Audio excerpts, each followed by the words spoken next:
Photophysical processes क्या होती हैं, ये कितने टाइप्स की होती हैं, और कैसे आप फ्लोरोसेंस और फॉस्फोरेसेंस क्वांटम यील्ड मालूम कर सकते हो। नमस्ते, मेरा नाम अमित दलाल है और इस लेक्चर में हम इन्हीं प्रश्नों के उत्तर खोजने की कोशिश करेंगे।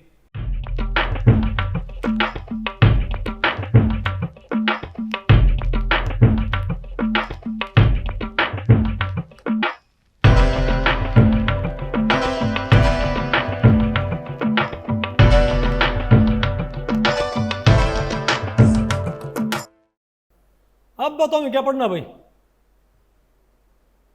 Photophysical process, definition, types, terminology and kinetics.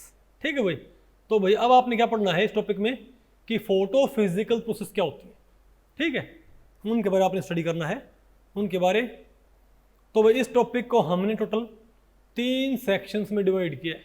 ठीक है, पहला क्या होगा, डेफिनेशन ऑफ फोटोफिजिकल प्रोसेस, फिर हम क्या पढ़ेंगे, टाइप्स ऑफ फोटोफिजिकल प्रोसेस या ल्यूमिनेसेंस, और थर्ड हमारा क्या बताओ भाई, फ्लोरोसेंस और फॉस्फोरेसेंस क्वांटम यील्ड। ठीक है भाई, मैं आपको बताऊं कि जैसे इससे पहले आपने क्या पढ़ा था, फोटोकेमिकल रिएक्शन, तो नेट में फोटोकेमिकल रिएक्शंस की जो काइनेटिक्स है उसके ऊपर भी क्वेश्चंस आते हैं, और जो फोटोफिजिकल प्रोसेस है उनके ऊपर भी क्वेश्चन आते हैं।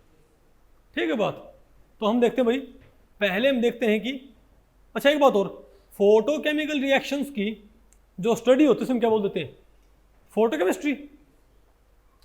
तो भाई जो फोटोफिजिकल प्रोसेस की जो स्टडी उसे क्या बोलते हैं, फोटोफिजिक्स।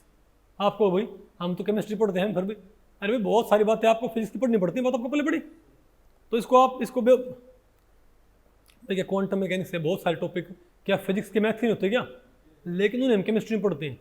तो केमिकल काइनेटिक्स में आपने दोनों बातें पढ़नी पड़ती हैं, फोटो केमिस्ट्री भी और फोटो फिजिक्स भी। इससे पहले जो हमने आपको पढ़ाया था वो हमने एक तरह से काइनेटिक एस्पेक्ट्स पढ़ाए थे किसके, फोटो केमिस्ट्री के, और अब हम क्या पढ़ेंगे, kinetic aspects of photo physics. ठीक है, लेकिन भाई यानी फोटो फिजिकल प्रोसेस, लेकिन भाई इनके बारे में बात करने से पहले थोड़ा हमको आइडिया हो जाए कि फोटो फिजिकल प्रोसेसेस या फोटो फिजिक्स क्या होती है। ठीक है, तो देखो डेफिनेशन क्या होती है इसकी, तो पहले बात करते हैं डेफिनेशन की, पहले बात करते हैं डेफिनेशन ऑफ फोटोफिजिकल प्रोसेस। अगर लाइट किसी सिस्टम के ऊपर टकराए और उसमें कोई केमिकल चेंज कैरी आउट ना करे तो हम क्या बोलेंगे, अरे भाई अगर लाइट किसी सिस्टम के ऊपर टकराए और उसमें केमिकल चेंज कैरी आउट ना करवा के कोई फिजिकल चेंज कैरी आउट करवाए, मतलब केमिकल स्टेट क्या रहे उसकी इंटैक्ट, लेकिन फिजिकल स्टेट क्या हो जाए उसकी बदल जाए, तो हम क्या बोलेंगे, ऐसी प्रोसेस को हम क्या बोलते हैं, फोटोफिजिकल प्रोसेस। ठीक है, फॉर एग्जांपल अगर मान लिया हमारे पास रिएक्टेंट्स, मान लिया हमारे पास क्या है, रिएक्टेंट्स है A + B, ए और बी रिएक्टेंट भाई। अब लाइट पड़ी और क्या बन गया, AB, क्या बन गया भाई, तो हम बोलेंगे क्या, एक फोटोकेमिकल रिएक्शन। ठीक है बात, लेकिन मान ले भाई हमारे पास रिएक्शन मिक्सचर है C + D, क्या भाई, और लाइट पड़ी तो कुछ ही बना, अभी भी क्या है C और भी क्या है भाई D। हाँ, जो C है ना वो भाई ग्लो करने लग गया, C भाई क्या करने लग गया, ग्लो करने लग गया, इसमें से लाइट निकलने लगी। नहीं वो तो आपको पहले पड़ी, हमने डाली थी इसके ऊपर UV, और ये क्या इमिट कर रहा है, क्या ग्लो कर रहा है ये, ग्लो कैसा इसका भाई, विजिबल, कैसा भाई, वो तो विजिबल लाइट होगी, यानी एक तरह से क्या कर रहा है ये, यानी लाइट ने, यानी कि भाई UV रेडिएशन ने क्या किया है, इसको एक्साइट कर दिया, एक्टिवेट कर दिया। बात आपको पहले पड़ गई, इसकी क्वांटम स्टेट क्या होगी, बदल गई भाई, और जब इसके एक्साइटेड क्वांटम स्टेट से वापस कहाँ आता है ये, ग्राउंड क्वांटम स्टेट में, तो ये एब्जॉर्ब्ड एनर्जी को एमिट कर रहा है इन form of electromagnetic radiation visible region में। नहीं आ गया आपको, तो बता हम क्या बोले, क्या ये कि फोटोफिजिकल प्रोसेस। क्यों भाई, क्योंकि यहाँ पर कोई केमिकल चेंजमेंट नहीं आया, यहाँ पर इसकी जो क्वांटम स्टेट है सिर्फ वो क्या हुई है, चेंज हुई है। नहीं बात आपको पहले पड़ी क्या, तो ये क्या होगी, फोटोफिजिकल प्रोसेस। तो जो आपकी फ्लोरोसेंस होती है, तो मैं आपको बताऊँ फोटोफिजिकल प्रोसेस आपकी 2 टाइप्स की होती है। किन टाइप्स की, एक तो कौन सी होती है, ल्यूमिनेसेंस, एक तो होती है क्या भाई, फॉस्फोरेसेंस से क्या होती है, फ्लोरोसेंस। नहीं आपको भाई, ओके। अब बात करते हैं भाई, तो किसकी, टाइप्स ऑफ फोटोफिजिकल प्रोसेसेस। ठीक है बात भाई, कि फोटो फिजिकल प्रोसेस कितने प्रकार की होती हैं। भाई ये होती हैं 2 प्रकार की। एक तो बताओ क्या होती है, फ्लोरिसेंस, और एक क्या होती है, फॉस्फोरिसेंस। ल्यूमिनेसेंस क्या होती है, fluorescence and phosphorescence are collectively labelled as luminescence. मतलब फ्लोरोसेंस और फॉस्फोरिसेंस को भाई कलेक्टिवली क्या बोल देते हैं, ल्यूमिनेसेंस। नहीं है क्या आपको? अब इसमें बच्चे एक बात बहुत क्या बोलते हैं उनको, भाई तुम बात करते हैं, पहले बात करते हैं भाई फ्लोरोसेंस क्या होती है। पहले हम बात कैसे करेंगे भाई, फ्लोरोसेंस। तो आप बताओ भाई फ्लोरोसेंस क्या होती है, बताओ व्हाट इज फ्लोरोसेंस। हम पढ़ा तो होगा, और ध्यान रखो भाई फ्लोरोसेंस या फॉस्फोरिसेंस इनको कोल्ड एमिशन बोलते हैं। क्या बोलते हैं, या कोल्ड लाइट। कोल्ड लाइट क्यों बोलते हैं, कोल्ड लाइट क्योंकि जब आप टंगस्टन बल्ब को फिलामेंट को गर्म करते हो तो उससे लाइट निकलती है ना, उसे क्या बोलते हैं, इनकंडिसेंस। क्या बोलते हैं उसको, पता होगा ना आपको। लेकिन यहाँ पर क्योंकि जो लाइट निकलती है वो आप थर्मल जो एजिटेशन है, थर्मल रेडिएशन के जरिए आप लाइट एमिट नहीं करवा रहे भाई, आप थर्मल रेडिएशन के जरिए लाइट एक्टिवेट नहीं करवाते, इसीलिए क्या बोलते हैं इसको, कोल्ड लाइट या ल्यूमिनेसेंस। ध्यान रखियो भाई कि फ्लोरोसेंस और फॉस्फोरेसेंस को ही जनरल टर्म क्या होते हैं इनके लिए, neutrons and protons are collectively labelled as nucleons. Similarly fluorescence और phosphorescence are collectively labelled as luminescence. ठीक है, तुम कह सकते हो भाई तो फोटो फिजिकल प्रोसेस ही क्या होगी हमारे पास, तो ल्यूमिनेसेंस ही क्या है, एक फोटो फिजिकल प्रोसेस। तो मैं बोलूँ टाइप्स ऑफ ल्यूमिनेसेंस बोलूँ मैं, या types of photo physical process, बात तो क्या है, एक ही है। खैर अब आप मुझे बताओगे कि आप मुझे बताओ भाई कि फ्लोरोसेंस क्या होती है, पढ़ा आपने, क्या होती है फ्लोरोसेंस, अब बेटा बताओ, बेटा बोलो फ्लोरोसेंस क्या होती है, याद नहीं है। ऑर्गेनिक में आप क्या पढ़ते हो आप भाई, देखो आपके दिमाग में होता है अगर सिंगलेट से क्या हो जाए, सिंगलेट हम ये बोलते हैं ना भाई, आपने जब लोन्स के डायग्राम पढ़ा होगा, यहाँ को होता है, यहाँ कौन होता भाई, या ये कौन कौन हमारे पास, ग्राउंड सिंगलेट स्टेट। S0 क्या है, S का मतलब क्या है, सिंगलेट स्टेट, और इसका मतलब क्या भाई, मान लिया हमारे पास एक क्वांटम सिस्टम में बहुत सारे क्या है, ऑर्बिटल्स। ये क्या हमारे पास कुछ भाई ऑर्बिटल्स, इस ऑर्बिटल में ये क्या है, 2 इलेक्ट्रॉन, नहीं है क्या आपको, ये क्या इसका होमो, ये क्या इसका ल्यूमो, ये ऑर्बिटल्स है भाई, सॉरी ऑर्बिटल्स क्या एनर्जी लेवल, ये ऑर्बिटल्स देखो एनर्जी लेवल 2 तरह के होते हैं, एक तो होते हैं ऑर्बिटल्स के एनर्जी लेवल और एक होते हैं ओवरऑल एनर्जी लेवल। क्या, तो यहाँ तो क्या है ओवरऑल, यहाँ तो आप क्या बनाओगे ओवरऑल एनर्जी लेवल, और आप यहाँ पर क्या बनाओगे, बोलो भाई ऑर्बिटल्स के एनर्जी लेवल। ठीक है, तो 2 इलेक्ट्रॉन यहाँ बैठे हैं इस ऑर्बिटल में, इजंट इट, तो इसकी तो स्टेट इसकी मल्टीप्लिसिटी क्या है, 0, इसकी मल्टीप्लिसिटी क्या है भाई 0 ना, क्यों, अरे अप स्पिन डाउन स्पिन, तो अगर स्पिन 0 है तो 2s + 1 क्या आएगा हमारे पास, 1 आएगा। तुम क्या बोलते हैं इसको, सिंगलेट। क्या बोलते हैं इसको भाई, सिंगलेट। ठीक है, एक का मतलब क्या है, सिंगलेट। तो S0 का मतलब क्या है कि ground singlet state, ground singlet. तो इस तरह की फीलिंग की एनर्जी क्या है, ये रही। ठीक है, अब अगर आपने इसको उठा के यहां पर नोट कर दिया तो है तो भी क्या ये सिंगलेट ही, लेकिन क्या ये सिंगलेट भाई हायर, क्या इलेक्ट्रॉन्स का ऐसा फीलिंग हायर एनर्जी क्रिएट नहीं करेगा क्या, तो है तो ये भी क्या एक सिंगलेट स्टेट, लेकिन अब इस पूरे सिस्टम की एनर्जी क्या होगी, बढ़ जाएगी ना। तुम क्या बोलेंगे, ये क्या है, एक और सिंगलेट स्टेट S1, है आपको भाई, और भाई ऊपर मत लगाइयो क्योंकि वहां क्या लगती है मल्टीप्लिसिटी, मल्टीप्लिसिटी मैंने ऑलरेडी बता रखी है इस सिंबल से, नहीं है क्या आपको। और मैं इसको उठा के भाई यहां पुट करता तो क्या होता, अब है तो भी क्या ये अप डाउन सिंगलेट, भाई है तो भी क्या ये सिंगलेट, लेकिन ये क्या और भी ज्यादा क्या है, ये और भी ज्यादा क्या है हायर एनर्जी की नहीं है क्या, तो हम क्या बोलेंगे इसको कि ये बताओ क्या है S2 स्टेट, इजंट इट। इसको बनाओ और ऊपर, आगे नहीं आपको भैया, ठीक है। अब अगर ये यहीं पर रह के, अब देखो भाई आपको हो गए, अब आपको हो गए भाई, तो ये कौन सी यहां पर ना, तो इस तरह की फीलिंग के कॉरस्पॉन्डिंग कौन सा एनर्जी लेवल है, इस तरह की फिलिंग के कॉरस्पॉन्डिंग कौन सा एनर्जी लेवल बताओ? ये वाला है ना। अरे बोलो ओवरऑल एनर्जी। अब आप इसको यहाँ की यहाँ फ्लिप नहीं कर सकते, क्यों? क्योंकि ये पाउली प्रिंसिपल को वॉयलेट कर जाएगा। इसीलिए ग्राउंड सिंगलेट स्टेट के कॉरस्पॉन्डिंग कभी भी कोई ट्रिपलेट स्टेट नहीं होती। पता होगा ना आपको भी? देखो हर एक एक्साइटेड सिंगलेट स्टेट के कॉरस्पॉन्डिंग क्या होती है? Triplet state. लेकिन ग्राउंड सिंगलेट स्टेट के कॉरस्पॉन्डिंग कोई ट्रिपलेट स्टेट S1 होता तो T1 भी होता। पता होगा ना आपको भाई? S1 होता तो यहाँ पर क्या होता है?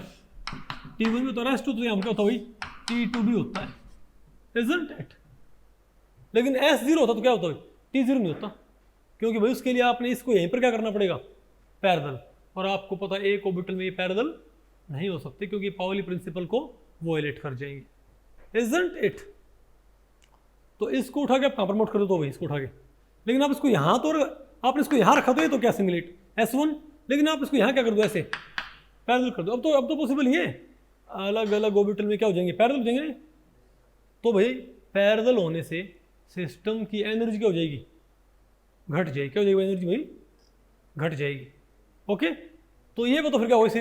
इसीलिए ट्रिपलेट क्या होती है? एनर्जी में थोड़ी क्या होगी भाई? नीचे। और सिमिलरली भाई अगर ये यहाँ पर हो जाए तो क्या है? S2, और यहीं पर क्या हो जाए आपको? तो क्या हो जाएगा? T2। नहीं है आपको? तो ऐसे हमने क्या बना ली, इसको हम क्या बोलते हैं? जेबलोन्स की डायग्राम। ये ऑर्गेनिक केमिस्ट्री में इस्तेमाल होता है। पता होगा ना आपको इस चीज़ का? आपको गया हमने तो क्या पढ़ना था? फ्लोरोसेंस। हम ये क्या बकवास पढ़ रहे हैं भाई? आप ये कहोगे हमको तो फ्लोरोसेंस पढ़ना था, ये बकवास कहाँ से आ गई भाई? क्योंकि आपके दिमाग में जो डेफिनेशन है फ्लोरोसेंस की वो यहीं से बैठी हुई है, isn't it? तो आप बताओ भाई अब फ्लोरोसेंस क्या होती है? आप कहते हो अगर S1 से S0 आ जाए, अगर मतलब भाई मतलब क्या हुआ? मतलब इस तरह की फिलिंग से ये कौन सा क्लाउड है? S1। इस तरह की फिलिंग से क्या बन जाए हमारे पास? इस तरह की फिलिंग। तो हम क्या बोलेंगे? हम कहां से कहां पर आ गए? S1 से S0। ठीक है बात? अच्छा एक बात और भाई, अब यहाँ पर कुछ टर्म्स होती हैं, यानी कि जब हमारा मॉलिक्यूल, हमारा जो कंपाउंड है वो S1 से कहाँ पर आएगा? S0 में। तो क्या इस बीच की एनर्जी को एमिट नहीं करेगा क्या? और ये एमिशन कैसा हो सकता है? Radiative as well as non radiative. कैसा? रेडिएटिव एमिशन कौन सा होता है? अगर जो ये डिक्सेट अगर किसी हायर एनर्जी स्टेट से लोअर एनर्जी स्टेट में आते हुए बीच का एनर्जी गैप रेडिएशन की फॉर्म में एमिट किया जाए, उसे हम क्या बोलते हैं? रेडिएटिव। और अगर भाई वो रेडिएशन की फॉर्म में एमिट ना किया जिसे हम क्या बोलते हैं? Non radiative. नहीं आ गया आपको? तो सिंपल सी बात है, अगर S1 से S0 में आते हुए ये बीच के एनर्जी गैप को एमिट कर दे in form of electromagnetic radiation, तो इस तरह के रेडिएटिव एमिशन को हम क्या बोलते हैं? फ्लोरोसेंस। आप ये तो बोलते हो भाई कि S1 से S0 और S2 से S0 भी क्या होगा? बोलो भाई, ये डी एक्साइटेशन क्या है? फ्लोरोसेंस। यानी सिंगलेट से सिंगलेट हम क्या बोलते हैं? फ्लोरोसेंस। लेकिन एक क्या होता हमारे पास? एक हमारे पास क्या होता था भाई? Inter system crossing. वो बताओ क्या है हमारे पास भाई? अगर ये S1 से तो पहले कहाँ जाए? बोलो भाई, अगर S1 से तो पहले कहाँ पर आ जाए? आगे देखो यहाँ पर जेबलोन्स की डायग्राम दिया मिलेगा। कहाँ गया?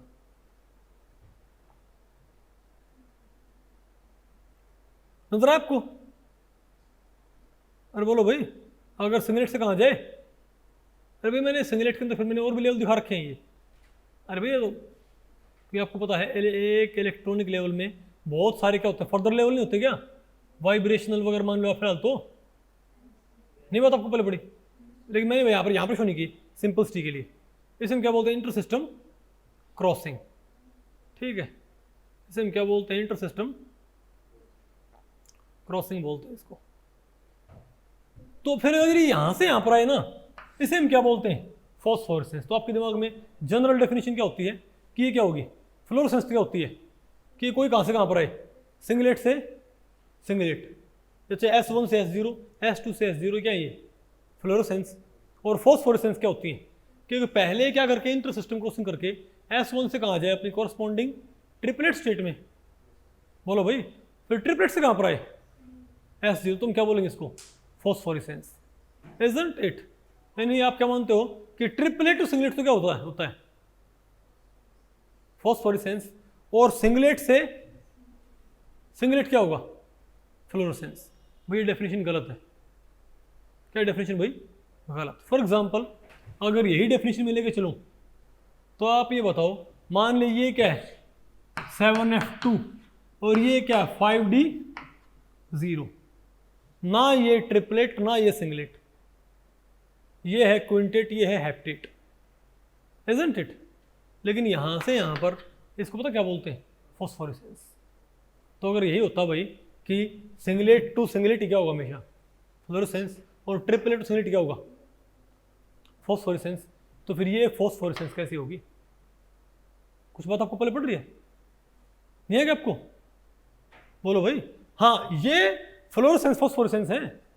तो ये तो डेफिनेशन है, डेफिनेशन ठीक है, ये गलत नहीं, डेफिनेशन गलत नहीं है, लेकिन ये डेफिनेशन यूनिवर्सल नहीं है। जिनता all ores are minerals but all minerals are not ores. तो ये डेफिनेशन ठीक है, लेकिन सब पे लागू नहीं है। हम भैया वो डेफिनेशन पढ़ेंगे फ्लोरोसेंस की और फॉस्फोरेसेंस की जो सभी के ऊपर लागू होती हो।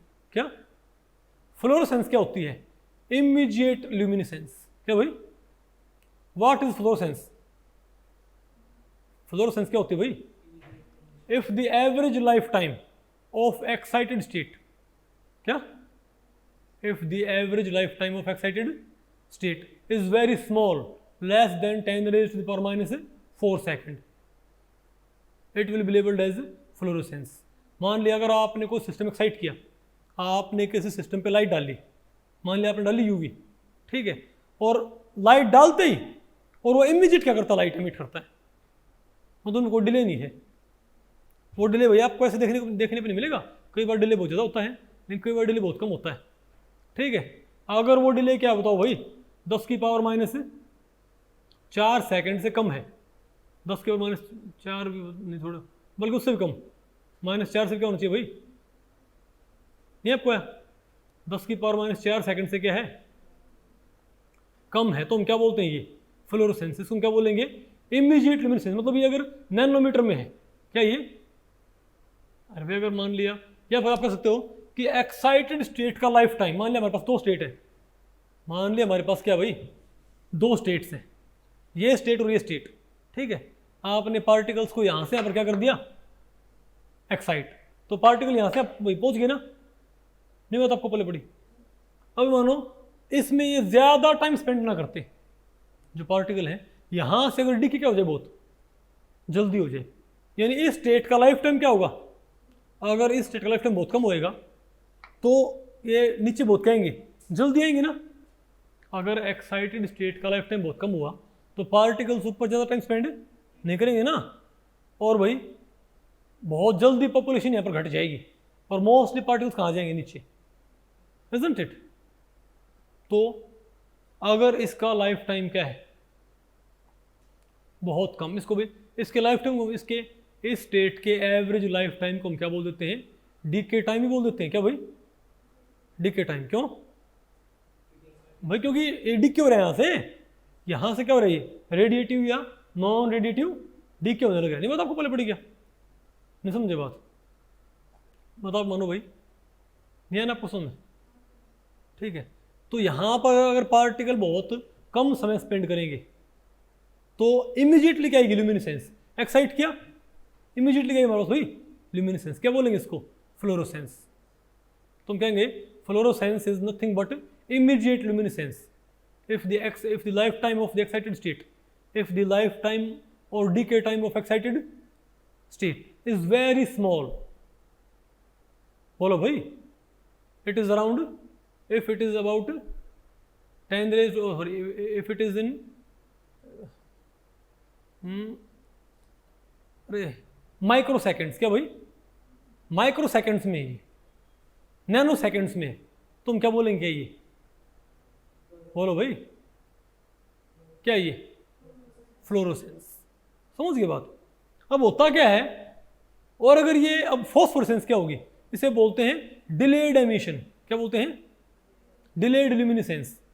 डिलेड का मतलब क्या है, अगर मान ले भाई एक्साइटेड स्टेट का लाइफ टाइम क्या बहुत ज़्यादा है, तो भाई यहाँ से इजीली डिके नहीं करेंगे ना भाई, तो इनको डिके होने में काफ़ी टाइम लगेगा भाई, तो लाइफ टाइम ज़्यादा, तो भैया इजीली डिके नहीं होंगे। नहीं बात आपको पहले पड़ी, तो इसे हम क्या बोलेंगे, डिलेड एमिशन। क्या बोलेंगे इसको, डिलेड एमिशन। नहीं आपको आया क्या, तो अगर जब पार्टिकल यहां से यहां पर आते हैं ना, तो इस स्टेट का लाइफ टाइम क्या बहुत ज्यादा भाई, और इसका क्या होता है, बहुत कम होता है। इसे अगर इसका लाइफ टाइम बहुत कम है, तो इससे ल्यूमिनेसेंस भी क्या आएगी, इमीडिएटली एक्साइट किया फटाक से क्या लाइट, नहीं समझे बात, नहीं बात आपको पहले पड़ी क्या।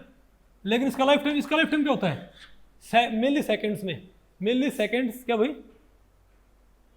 मिली सेकेंड्स है उससे ज्यादा, अगर मिली सेकेंड्स या उससे ज्यादा क्या है सेकेंड्स, इवन आवर्स भी होता है क्या भाई, मिली सेकेंड सेकेंड्स या नहीं बात आपको पहले पड़ी।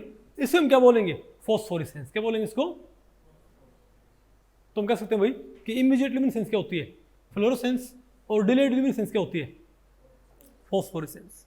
बात आपको पहले पड़ी, तो हम पहले बात करते हैं भाई इमीडिएट ल्यूमिनेसेंस की, ठीक है, फ्लोरोसेंस की। तो फ्लोरोसेंस भाई नहीं बात आपको पहले पड़ी क्या, तो यहां से यहां पर क्या है ये फ्लोरोसेंस, क्यों भाई, इसलिए नहीं कि सिंगलेट से सिंगलेट है अगर इस स्टीवन स्टेट का लाइफ टाइम बहुत कम हो जाए किसी तरीके से, क्या हो जाए, बहुत कम हो जाए इसका लाइफ टाइम, बहुत ही कम हो जाए, तो यहाँ से यहाँ पर आना भी क्या कहलाएगा हमारे पास, फ्लोरोसेंस ही कहलाएगा। नहीं आपको है, लेकिन हमने एक बात देखी भाई, singlet to singlet life time बहुत ही कम होता है, सिंगलेट टू सिंगलेट डीके का लाइफ टाइम क्या होता है, बहुत कम होता है।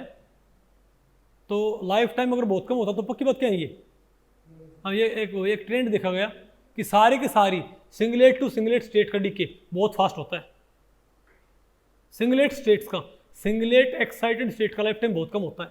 इसीलिए हम क्या बोलते हैं कि सिंगलेट स्टेट से अराइज होने वाला रेडिएटिव डीके क्या होएगा, फ्लोरोसेंस।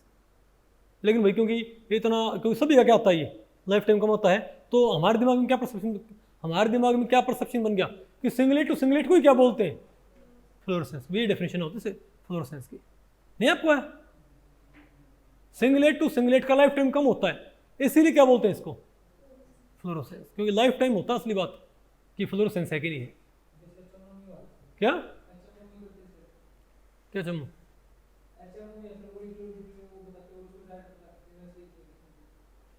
हिंदी में बताओ भाई परवीन।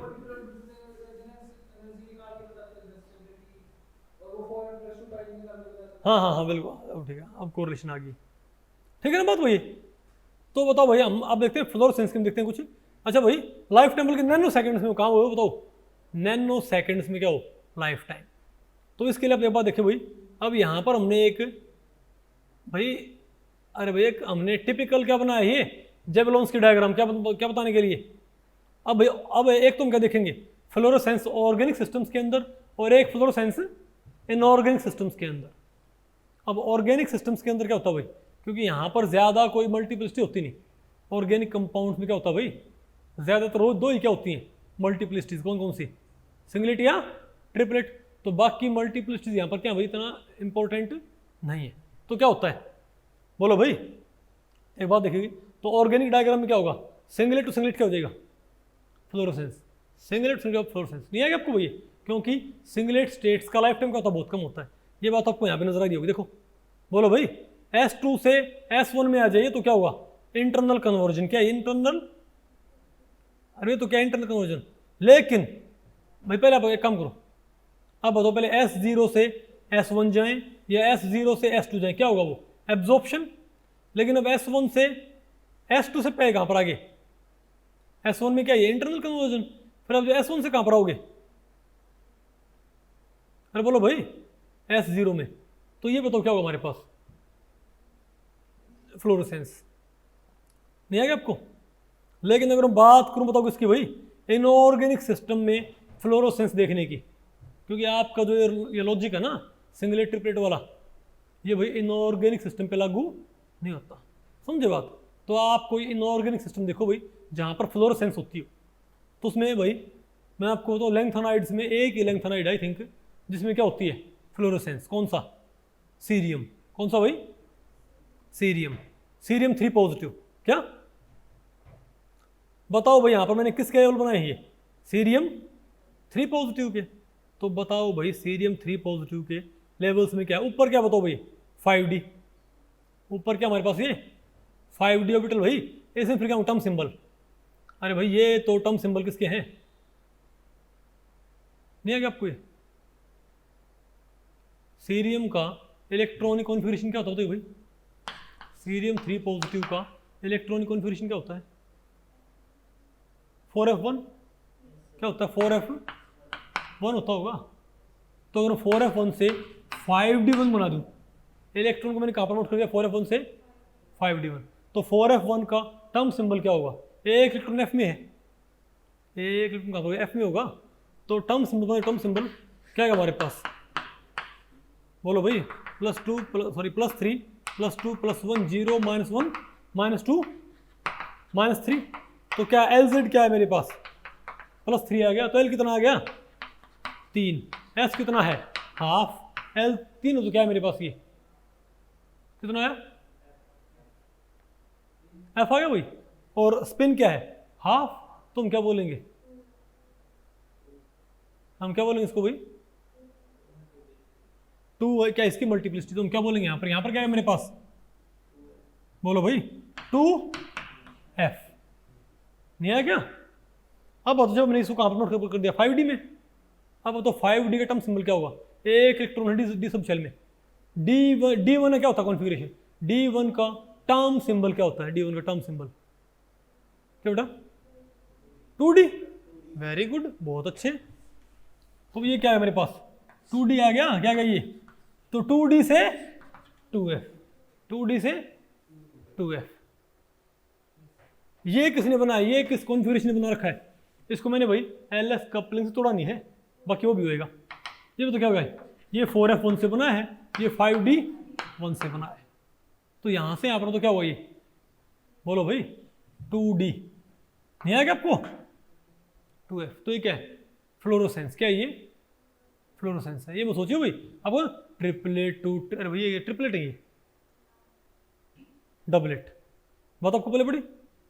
तो कभी भी ये मत चेक करो भाई मल्टीप्लिसिटी क्या है, समझे बात? इवन मैं आपको बताऊं भाई, इवन आपको बताऊं ट्रिपलेट टू, ट्रिपलेट भी क्या हो सकती है इनऑर्गेनिक में? फॉस्फोरेसेंस क्या हो सकती है भाई? फॉस्फोरेसेंस भी हो सकती है इनऑर्गेनिक में, अगर उसका लाइफ टाइम क्या बहुत ज्यादा है। नहीं आएगा आपको? तो ये बताओ क्या मेरे पास? फ्लोरोसेंस, क्योंकि इसका लाइफ टाइम बहुत ही कम होता है इस स्टेट का, एक्सट्रीमली स्मॉल लाइफ टाइम। नहीं आएगा आपको? तो ये बताओ हमने भाई, तो सीरियम तो किससे? तो भाई अरे भाई जेबलोन्स की डायग्राम से, अरे भाई ऑर्गेनिक कंपाउंड में आपको फ्लोरोसेंस आपको पता नहीं क्या होती है? सिंगलेट टू सिंगलेट भाई, क्योंकि सिंगलेट स्टेट्स का लाइफ टाइम कम होता है। लेकिन इनऑर्गेनिक कंपाउंड्स में हमारे पास कौन सा एग्जाम्पल है फ्लोरोसेंस का? Cerium 3 positive. सीरियम 3 पॉजिटिव में एक इलेक्ट्रॉन जो होता है, अगर वो 4f में है और 5d में जाता है, तो 5d में टर्म सिंबल ही होता है, 4f में होता है। तो यहाँ पर 2d से 2f ही क्या हो गया? तो जो ये आप डेफिनेशन बोलते हो कि फ्लोरोसेंस सिर्फ क्या होती है? सिंगलेट टू सिंगलेट, वो क्या गलत नहीं है क्या? ये 2d से ये डबलेट से डबलेट क्या हो रही है यहाँ पर? फ्लोरोसेंस। ये समझे बात? तो मेन डेफिनेशन क्या होती है? टाइम से जुड़ी होती है। आ गई नहीं आपको ये? ओके, और बताओ भाई, और हम देखते हैं, बताओ क्या? फॉस्फोरेसेंस। क्या? अब फॉस्फोरेसेंस क्या होती है? Delayed emission. क्या? Delayed emission. अगर एमिशन डिले है, अगर एक्साइटेड स्टेट का लाइफ टाइम ज्यादा है, इसका मतलब क्या भाई? कि पार्टिकल इजीली डिके करना नहीं चाहेंगे। अगर एक्साइटेड स्टेट का लाइफ टाइम क्या भाई? ज्यादा है, तो पार्टिकल आसानी से डिके नहीं करे भाई, इजंट इट? डिके भैया वो स्पीड से डिके नहीं कर रहे, तो लाइट इमीडिएटली एमिट भाई, पार्टिकल्स को कोई तकाजा नहीं है डी एक्साइट होने का, वो आराम से बैठे वहाँ पर भाई। नहीं बात आपको कर देंगे लाइट एमिट, क्या बात होगी? नहीं बात आपको पहले पड़े भाई, आराम से बैठे अपने एक्साइटेड स्टेट के अंदर, इजंट इट? तो भाई वो ग्राउंड स्टेट में आते हुए अगर लाइफ टाइम ज़्यादा है एक्साइटेड स्टेट का, तो पार्टिकल नीचे आना नहीं चाहेंगे ना भाई, तो एमिशन क्या होगा फिर, लाइट कैसे निकलेगी, इमीडिएटली कि थोड़ा देर से, थोड़ा डिलेड एमिशन होता है। तो डिलेड ल्यूमिनेसेंस क्या होती है, फॉस्फोरेसेंस। नहीं है क्या आपको, ठीक है, ओके। यानी कि भाई लाइट गिरने में और लाइट मतलब सैंपल को एक्साइट होने में, सैंपल के ऊपर वही यूवी लाइट पड़ने में और उससे लाइट निकलने में अगर कुछ टाइम है तो उसे हम क्या बोलेंगे, फॉस्फोरेसेंस या डिलेड एमिशन, ठीक है। अब हम देखते हैं इसका भी हम क्या एग्जांपल देखते हैं, ऑर्गेनिक का और इनऑर्गेनिक का हम केस देखते हैं। पहले देखो भाई इनऑर्गेनिक सिस्टम, नहीं पहले देखो ऑर्गेनिक सिस्टम्स में फॉस्फोरेसेंस कैसे नजर आती है आपको। तो इसके लिए आप क्या देखो दोबारा से जेबलोन्स की डायग्राम, तो हर एक सिंगलेट स्टेट कॉरस्पॉन्डिंग क्या होती है, एक ट्रिपलेट। सिर्फ ground singlet state corresponding triplet नहीं होती। आपको पता ना भाई क्यों, मैंने बताया था आपको, अगर दो पार्टिकल यहाँ है इस ऑर्बिटल में है तो भाई यहाँ की यहाँ ये क्या सिंगलेट S0, तो T1 कैसे बनेगी, इसको यहाँ की यहाँ क्या होना पड़ेगा, फ्लिप। भाई यहाँ की यहाँ फ्लिप ये नहीं हो पाएगा, सेम ऑर्बिटल है, पैरेलल नहीं हो सकती। पाउली प्रिंसिपल क्या हो जाएगा, वॉयलेट। हाँ इसको उठा के आप यहाँ ले आओ तो क्या होगा, ये सिंगलेट सॉरी S1 आ गई। अब इसे फ्लिप कर दो क्या होगी, T1। नहीं है क्या आपको, तो सिंगलेट से T1 क्या बोलते हैं, तो याद रखिए भाई singlet excited singlet state to excited singlet state क्या बोलते हैं, इंटरनल कन्वर्जन। लेकिन भाई सिंगलेट स्टेट टू ट्रिपलेट क्या बोलते हैं, इंटरसिस्टम क्रॉसिंग। तो ये क्रॉसिंग करके यहाँ जाएंगे पार्टिकल्स, मतलब आपने पार्टिकल्स कहाँ भेज दिए, S1 में।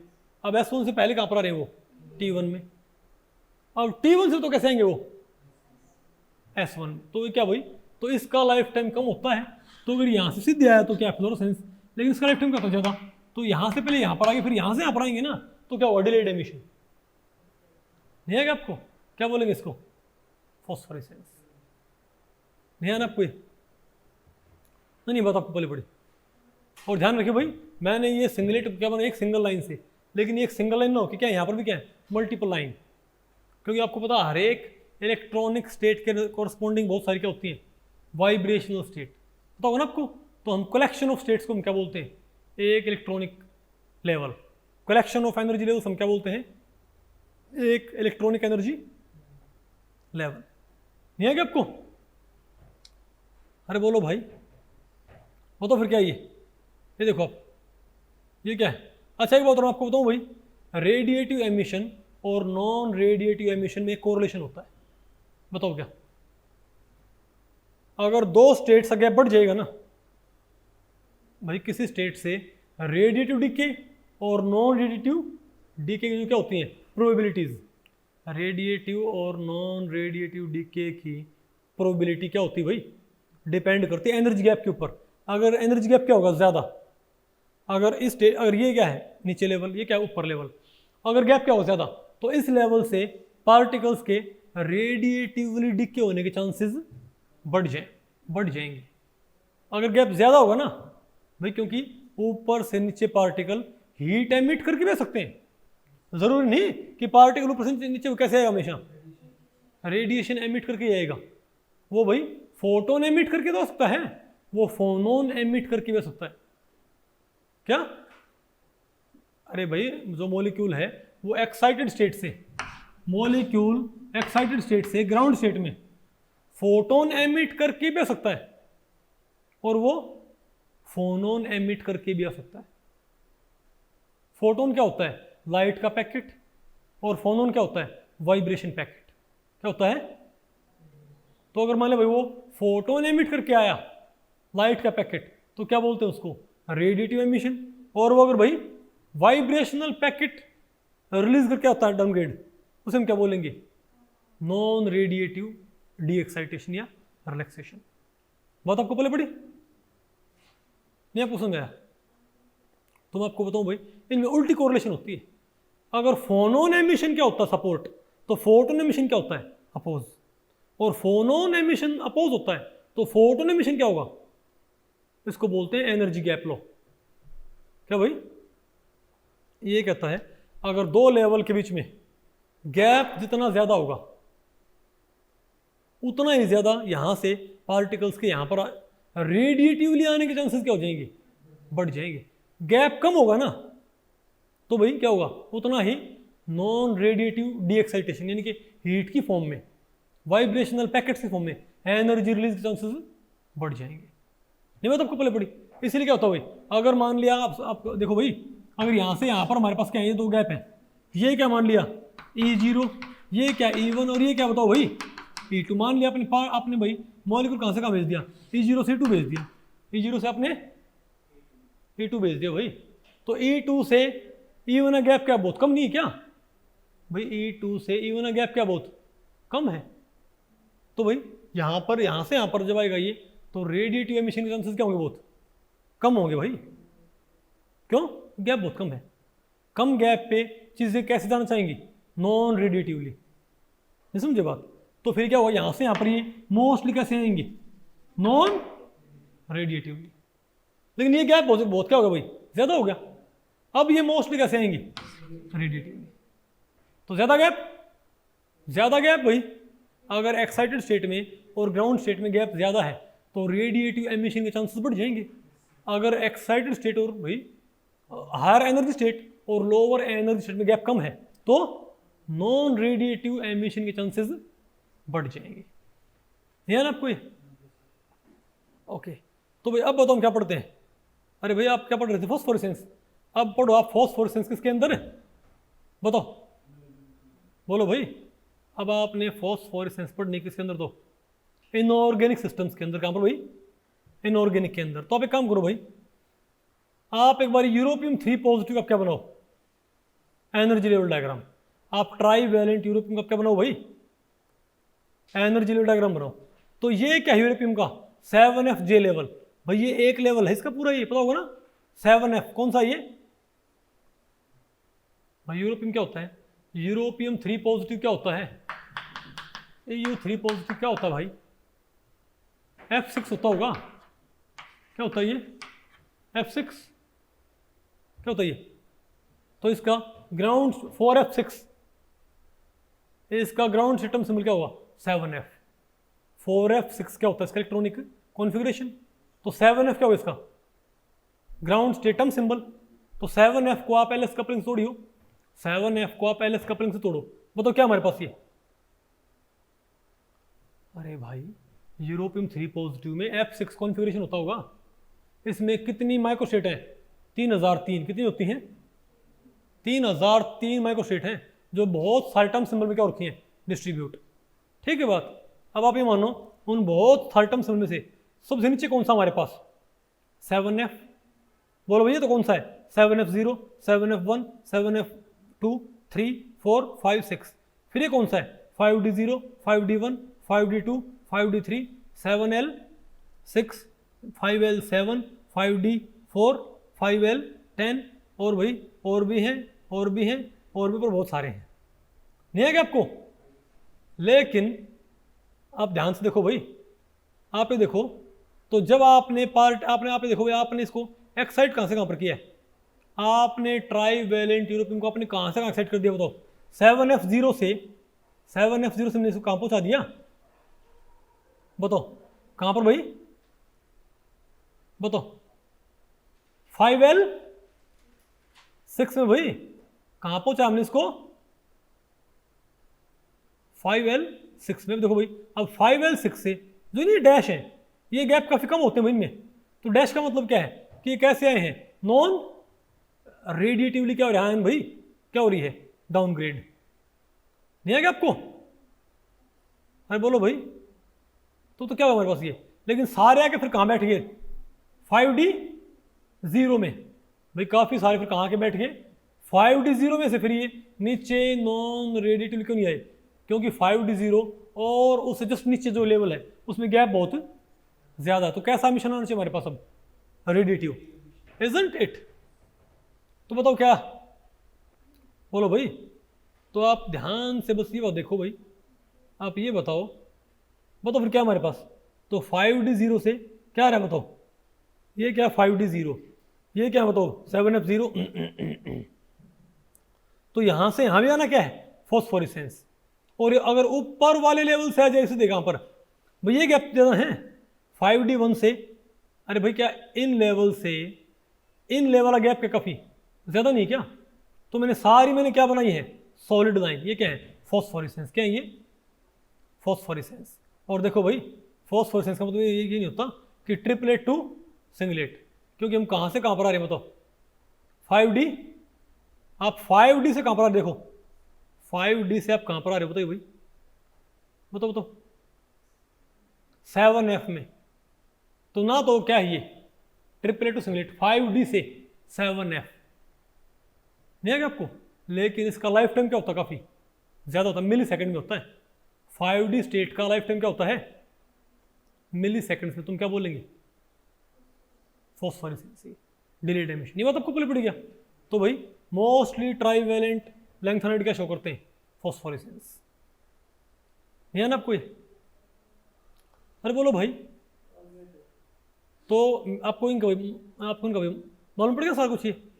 अच्छा भाई आपको तुम, अच्छा एक होती क्वेंचिंग, एक क्या होती है क्वेंचिंग। अब क्वेंचिंग क्या होती है, अच्छा एक होता है फोटो इनहेबिटर, जैसे नहीं है फोटोकेमिकल रिएक्शन क्या होता है, एक फोटो इनहेबिटर होता है, वो बताओ क्या होता है। अगर कोई भाई रेट को कम कर दे उसमें क्या बोलेंगे फोटो इनहेबिटर। और भाई यहाँ पर क्या होता है, एक होते हैं क्वेंचर्स, क्या होते हैं फोटो फिजिकल प्रोसेस में क्वेंचर होते हैं। क्वेंचर क्या होते हैं, क्वेंचिंग सेंटर क्या होते हैं। क्वेंचिंग क्या होती है, क्वेंचिंग ये होती है कि आपने लाइट अपने किसी पार्टिकल को एक्साइट कर दिया, यूरोपियम को। अब यूरोपियम से वापस कहाँ चाहता है वो, तो एक्साइटेड यूरोपियम जब कहाँ पर आएगा नीचे, ग्राउंड स्टेट यूरोपियम बनाएगा, तो बीच का एनर्जी गैप कैसे एमिट करेगा, इन फॉर्म ऑफ इलेक्ट्रोमैग्नेटिक रेडिएशन। लेकिन अगर कोई इंप्योरिटी एटम है, अगर हमारे पास क्या कोई इंप्योरिटी एटम, तो आपने लाइट किसको दी। अच्छा एक मतलब एक यहां पर क्या होते हैं भाई, नहीं है क्या आपको, अरे बोलो भाई, भाई आपने लाइट आपने किसको प्रोवाइड करी बताओ, किसको भाई, यूरोपियम को, ट्राईवेलेंट यूरोपियम को। तो यूरोपियम लाइट ले कहां पहुंच गया, ऊपर। अब यूरोपियम वापस कहां पर आएगा, नीचे आएगा भाई, इजंट इट। लेकिन वो यूरोपियम वापस नीचे आएगा, मान लिया रेडिएटिवली, तो मान लिया एक यूरोपियम ऊपर गया लाइट एब्जॉर्ब करके, नीचे आएगा लाइट एमिट करके। लेकिन वो नीचे आ जाए बिना लाइट एब्जॉर्ब करे तो आपको क्या ये नॉन रेडिएटिव। लेकिन भाई इसको एक तरीके से हो सकता है ये, एक तो वो यूरोपियम वैसे ही क्या है बिना लाइट किए एमिट किए क्या कहाँ जाए नीचे, तो क्या होगा वो नॉन रेडिएटिव डीएक्साइटेशन। लेकिन मान लिया आपका सैंपल है उसमें कोई इंप्योरिटी एटम है, क्या कोई इंप्योरिटी एटम, तो आपने यूरोपियम एक्साइट किया। अब यूरोपियम जो क्या एक्साइटेड, उससे एनर्जी किसने छीन ली, उस इंप्योरिटी एटम ने। तो इंप्योरिटी एटम फिर क्या हो गया, वाइब्रेशनली क्या हो गया, रिलैक्स। बोलो भाई।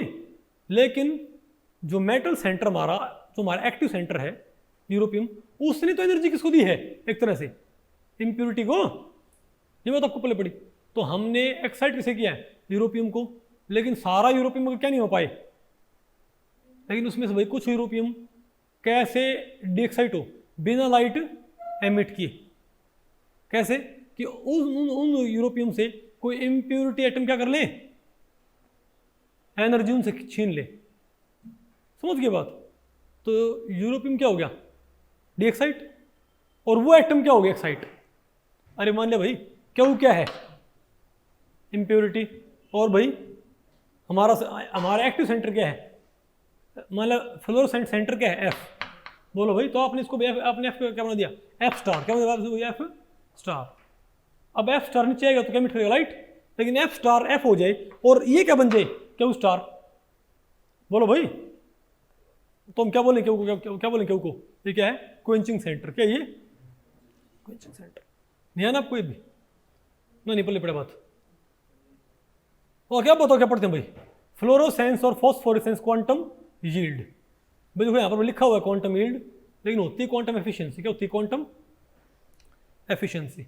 मैं भाई आपको क्वांटम यील्ड और क्वांटम एफिशिएंसी में आपको भाई डिफरेंस आपको बताएंगे, ठीक है, ओके।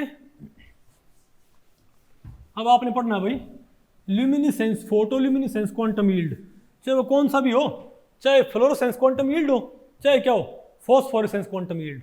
तो मैंने अपनी बुक के अंदर भाई क्वांटम यील्ड लिखा हुआ है, क्योंकि नेट में भी क्या पूछ लेते हैं, क्वांटम यील्ड के नाम से पूछ लेते हैं। लेकिन हमने यहाँ पर भाई मैंने इसको डिफरेंशिएट कर रखा है, क्वांटम यील्ड और क्वांटम एफिशिएंसी में क्या अंतर होता है। ठीक है भाई, क्योंकि लिटरेचर में क्वांटम यील्ड और क्वांटम एफिशिएंसी आपस में इंटरमिक्स कर रखे, समझे बात। ये बाकायदा IUPAC ने गाइडलाइन जारी की थी कि क्वांटम यील्ड और क्वांटम एफिशिएंसी को अलग अलग लिखो। तो पहले मैं आपको बताते हैं क्वांटम यील्ड क्या होता है, लेकिन एग्जामिनर क्या बोले आपको, क्वांटम यील्ड। तो समझो किसकी बात कर रहा है, क्वांटम एफिशिएंसी की। तो पहले हम देखते हैं क्वांटम यील्ड क्या होता है, फ्लोरोसेंस क्वांटम यील्ड या फॉस्फोरेसेंस क्वांटम यील्ड क्या होता है। भाई इसको रिप्रेजेंट करते हैं फाई से। किससे, फाई से आप फ्लोरोसेंस या फॉस्फोरेसेंस क्वांटम यील्ड को रिप्रेजेंट करते हो। और ये किसके बराबर होता है, बोलो भाई। मान लिया किसी सैंपल के ऊपर, तो क्या है, बोलो भाई, ये तो क्या है, हम क्या बोलेंगे यहाँ पर, अरे बोलो भाई, number of photons emitted, number of photons emitted, number of photons absorbed का रेशियो। सिंपली क्या होता है quantum yield, number of photons emitted by the sample divided by number of photons absorbed by the sample. Quantum yield हमेशा sample का होता है। Quantum, मान लिया हमारे पास एक सैंपल है, साइलेंस भाई, ये हमारे पास क्या, एक सैंपल, ठीक है। इस पे आपने फोटोन डाले 100, कितने भाई, 100 फोटोन डाले, इसने सॉरी डाले नहीं भाई, एब्जॉर्ब किए। फोटोन आपने इसके ऊपर कितने डाले हो, फोटोन डाले, फोटोन आपने इसके ऊपर डाले 1000, इससे में कोई फर्क नहीं पड़ता भाई। इसने एब्जॉर्ब कितने की 1000 में से बताओ, मान लिया आपने 100 डाले, आपने 1000 डाले, 5000 डाले भाई, आपने कितने फोटोन डाले, हमें दिक्कत नहीं है, लेकिन इसने एब्जॉर्ब कितने के बताओ भाई, 100 फोटोन इसने क्या किया, एब्जॉर्ब किए हैं। ये इंसिडेंट फोटोन नहीं है, क्या ये एब्जॉर्ब फोटोन। क्योंकि भाई आप किसी सैंपल पे पर सेकंड 1000 फोटोन डाल सकते हो भाई, आप चाहो उस पर भाई 1,00,000 फोटोन डाल सकते हो भाई, वो तो आपकी मर्जी है, वो तो आपने जो सोर्स है उसको इंटेंस कर देना, जस्ट नहीं होता आपको पहले पड़ी। तो एब्जॉर्ब फोटोन्स इंसिडेंट नहीं, फोटोन एब्जॉर्ब। कितने फोटोन एब्जॉर्ब किए, मान लिया 100, इसने एमिट क्या किया 40। अब 40 तो क्या, अब मान लिया भाई, तो 40 फोटोन इसने एब्जॉर्ब किए, इसका मतलब क्या है कि 40 इसमें पार्टिकल क्या हो गए, एक्साइट, सॉरी इसने 100 फोटोन एब्जॉर्ब किए, इसने 100 फोटोन क्या किए भाई, एब्जॉर्ब किए ना, लेकिन इसने एमिट कितने किए बताओ, 40। मतलब 100 फोटोन एब्जॉर्ब किए तो 100 पार्टिकल क्या हो गए, एक्टिवेट। 100 फोटोन एब्जॉर्ब किए तो 100 पार्टिकल्स क्या हो गए, एक्टिवेट। तो अगर 100 पार्टिकल्स जो एक्साइट हो रखे, अगर वो 100, अगर 100 के अंडर, अगर भाई 100 के 100 क्या हो जाए, डी एक्साइट रेडिएटिवली, तो फोटोन निकलने भी कितने चाहिए थे, 100, लेकिन भाई निकले कितने, 40। इसका मतलब क्या है कि 100 में से, बोलो भाई, 40 तो क्या हुए हैं, रेडिएटिवली डी एक्साइट, और 60 क्या हुए वास्तव में, नॉन रेडिएटिवली। ये बात आपको बोले पड़ी भाई। भाई अगर इसने 100 फोटोन एब्जॉर्ब किए हैं, अगर सैंपल ने 100 फोटोन एब्जॉर्ब किए हैं, नहीं है ना कोई भाई, अगर सैंपल ने 100 फोटोन एब्जॉर्ब किए हैं और 40 एमिट किए, इसका मतलब क्या है, 100 फोटोन एब्जॉर्ब किए मतलब 100 पार्टिकल्स क्या हो गए, एक्साइट। अब 100 पार्टिकल्स एक्साइट हो गए तो 100 पार्टिकल्स अगर 100 के 100 क्या हो, डी एक्साइट हो, कैसे, रेडिएटिवली, तो 100 फोटोन ही क्या होंगे भाई, एमिट होंगे, लेकिन सिर्फ 40 निकले। इसका मतलब क्या है कि 100 में से 40 तो क्या हुए हैं, रेडिएटिवली, और 60 पार्टिकल्स जो एक्साइट तो रखे लेकिन फोटोन एमिट नहीं कर पा रहे, मतलब होना वो क्या हो गए, नॉन रेडिएटिवली डी एक्साइट। बात आपको पहले पड़ी, इसको बोलते हैं क्वांटम यील्ड। तो नंबर ऑफ फोटोन्स एमिटेड और नंबर ऑफ फोटोन्स एब्जॉर्ब्ड, ठीक है बात। कोई अगर 100 फोटोन एब्जॉर्ब, कोई 1000 एब्जॉर्ब करे, 500 एमिट करे, क्वांटम यील्ड क्या इसका, 0.5। 1000 एब्जॉर्ब करे, 500 एमिट करे, क्या है, 50% कैसा, क्वांटम यील्ड। क्वांटम यील्ड उसको हम क्या बोलते हैं, फाई से। किसी ने 1000 एब्जॉर्ब किए सुमित और 300 एमिट किए, 1000 एब्जॉर्ब किए, 300 एमिट किए, क्वांटम यील्ड क्या हुआ इसका, 0.3, यानी कि 30%। आसान है, मुश्किल हुई है, ठीक है। अब क्वांटम एफिशिएंसी क्या होती है, अब कई केसेस में क्वांटम एफिशिएंसी क्वांटम यील्ड के बराबर हो सकती है आइडियल केस में, क्या? लेकिन भाई अब क्वांटम यील्ड क्या होता है? सैंपल का होता है ना, क्वांटम यील्ड होता है किसका भाई? सैंपल का। लेकिन क्वांटम एफिशिएंसी कभी सैंपल की नहीं होती, क्वांटम एफिशिएंसी होती स्टेट की। कैसे? मान लिया जो सैंपल है, अब आप एक काम करें, अब आप एक बात माने भाई, ये जो सैंपल है ना, ये 2 एनर्जी लेवल रखता है सिर्फ। इस सैंपल में जो पार्टिकल्स हैं वो सिर्फ क्या रखते हैं भाई? 2 एनर्जी लेवल्स। नहीं है ना आपको समझ में? अरे बोलो भाई, एक काम करो आप, इसी से अब हम प्रूव करेंगे कि क्वांटम एफिशिएंसी कब। अच्छा पहले तो क्वांटम यील्ड की आपको डेफिनेशन मालूम पड़ेगी ना। पहले मैं आपको क्वांटम एफिशिएंसी की आपको डेफिनेशन बोलते हैं भाई, ये होती है ईटा। क्या होती है वास्तव में? ये ईटा। लेकिन भाई मैंने बुक के अंदर मैंने एफिशिएंसी के लिए फाई यूज़ किया है, क्योंकि नेट के पेपर में क्या यूज़ कर लेते हैं? फाई। लेकिन हमने बता रखा है, ठीक है। ईटा बताओ क्या होता है हमारे पास? Quantum efficiency. ये क्या होती है? ये कहती है, ये होती है भाई कि number of photons emitted by a sample, नहीं, number of photons emitted by a state, number of photons emitted by a state divided by total number of photons that it could have emitted during 100% ready to decay. क्या? किसी state के द्वारा emit किए गए, किसी state के द्वारा emit किए गए फोटॉन्स डिवाइडेड बाय, मैं किसी स्टेट के द्वारा एक्चुअल में कितने फोटॉन्स एमिट किए गए हैं। तो क्वांटम एफिशिएंसी क्या होती है कि कोई स्टेट कितने फोटोन एमिट कर रही है डिवाइडेड बाय ये कितने फोटोन एमिट कर सकती थी अगर इससे डीके क्या होता पूरी तरह से। बोलो भाई, अगर 100% क्या होता है इसका? Radiative decay. नहीं समझे बात? तुम क्या बोलेंगे? Number of photons emitted by a state, number of photons actually emitted by a state, number of photons actually emitted by a state divided by total number of photons that it could have emitted during 100% decay. या फिर आप बोलो भाई number of photons, अरे भाई number of photons, number of, अरे भाई photons है Chinu, number of photons actually emitted, बोलो भाई, और क्या बोलो? नंबर ऑफ फोटॉन्स, बोलो भाई, बोलो भाई, hypothetically emitted during 100% radioactive emission. बोलो भाई, अगर 100% क्या होता है रेडिएटिव डीके, तब कितने एमिट करती है? नहीं मतलब आपको पहले भाई उनका रेशियो होता है, नहीं है क्या आपको? अब इसको आप देखो भाई, तो दोनों बराबर कब होते हैं? आप ये बताओ, इस सैंपल का क्वांटम यील्ड कितना है? 0.4। इस सैंपल क्वांटम यील्ड क्या है? 0.4। मान लो इस सैंपल में जो पार्टिकल्स हैं वो सिर्फ 2 लेवल रखते हैं। कौन से भाई? This and this. ये क्या है? Ground level. ये क्या बताओ भाई? Excited level. ठीक है बात? तो मानो भाई आपने जब लाइट डाल ली तो कितने फोटोन एब्जॉर्ब हुए थे? 100। तो 100 पार्टिकल्स यहां से कहां पहुंच गए? यहां पहुंच गए भाई। अगर 100 फोटोन एब्जॉर्ब हुए हैं तो 100 पार्टिकल्स कहां पहुंच जाएंगे? यहां पहुंच जाएंगे ना भाई। नहीं आएगा आपको? अरे बोलो भाई, अब मानो भाई यहां से 40 तो क्या आगे रेडिएटिवली, और 60 क्या आगे नॉन रेडिएटिवली। नहीं बात आपको पहले पड़ी क्या? तो बताओ भाई, अब इसकी एफिशिएंसी क्या थी? इस सैंपल का यील्ड क्या था? 40/100, 0.4। Number of photons emitted by number of photons absorbed, 40/100, 0.4। लेकिन एफिशिएंसी किसकी होती है? स्टेट की। ठीक है, इस स्टेट में कितने पार्टिकल्स हैं? 100, है ना भाई? इसने कितने फोटोन एमिट किए? स्टेट ने, सैंपल ने नहीं, स्टेट ने कितने फोटोन एमिट किए? 40।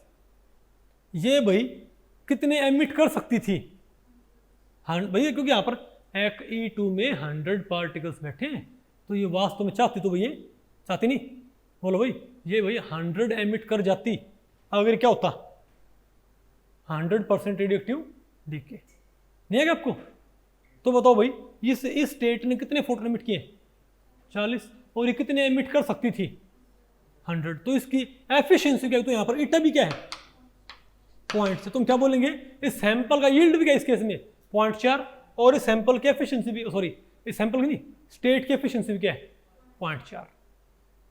Number of photons actually emitted by this state is 40। Number of photons that this state could have emitted during 100% radiative कह रहे हैं, रेडिएटिव डीके। तो यहाँ पर एफिशिएंसी और यील्ड क्या है? सेम है ना भाई। तो 2 एनर्जी लेवल सिस्टम में यील्ड और एफिशिएंसी क्या होती है?